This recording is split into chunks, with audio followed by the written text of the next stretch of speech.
Okay, so next we're going to set the properties overview and the property pricing.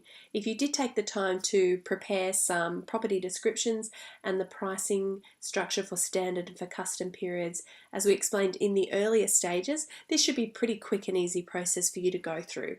First, I'm going to add the property's name. So this is the name that will appear at the top of the property overview card once somebody's searched for your property. For the property description, I'm going to return to the document that I prepared earlier that has the property description. I'm going to highlight that entire section and go back to the website and copy and paste that in. I'll just go back through and review and make sure that the correct spacings come through there and that I'm happy with how that's appearing. Next, you set the property type. We can accommodate lots of different types of properties, so choose the one that most closely aligns with yours. I know that I'm setting up for this example a house, so I'm going to choose house. I also know that it's a large property and I'm happy to accommodate 3 dogs and 8 people. Next we have the pricing. So pricing is broken down into standard pricing, which is this top section here, and custom pricing. Standard pricing is all times where school holidays or long weekends or Christmas holidays or special events are not affecting that particular type timing, so you don't have to charge a premium then.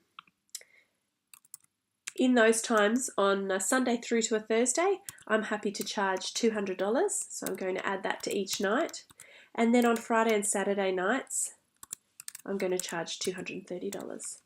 I also want to set as a standard that it's a minimum requirement of 2 nights to book and stay at my property. I can also set a weekly price, but I'm not going to do that for this example. In custom pricing, probably the best way for me to show you what's involved there is to add a new pricing period. Now what this feature allows you to do is really create a special pricing or a custom pricing category. So I can choose one category such as long weekend or school holidays, set a price for those particular periods, and then add in all the dates that are affected by that special pricing. So the first one I'm going to add in is long weekend.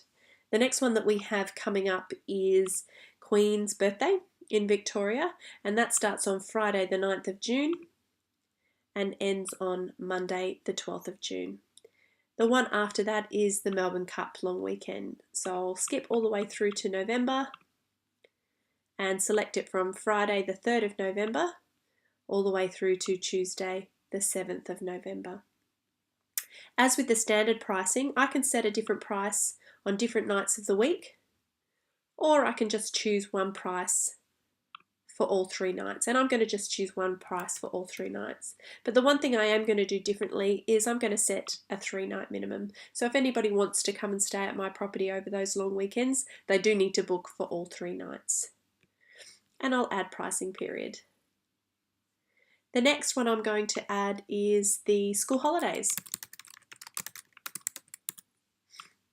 The next school holidays is the June school holidays, so beginning on the 30th of June and ending on Sunday the 16th. And then after that is the September school holidays. Please note that these are the school holiday dates for Victoria, so they may not be correct if you're using these as a guide for other states. And the price per night is going to be $250, and I'm going to stick at the minimum 3-night stay and add pricing period. And the final one I'm going to select is Christmas holidays.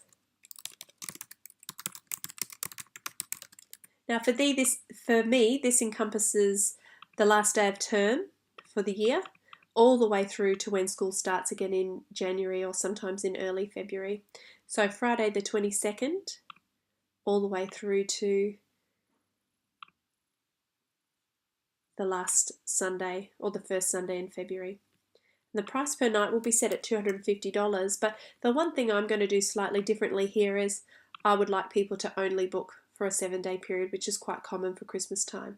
And I'm going to set a weekly price, and that weekly price is $1,700. But again, all of this is at your own discretion, and you can build your pricing structure based on how you're already charging. Add pricing period. The next section here is our cancellation policy. So the cancellation policy is broken down into option 1, not at all strict, Option 2, a little bit strict, and option 3, very strict. It's important that you read through and you understand what cancellation policy you'd like to apply to your own property and make that selection for yourself. For this example, I'm just going to select option 1 and click Next.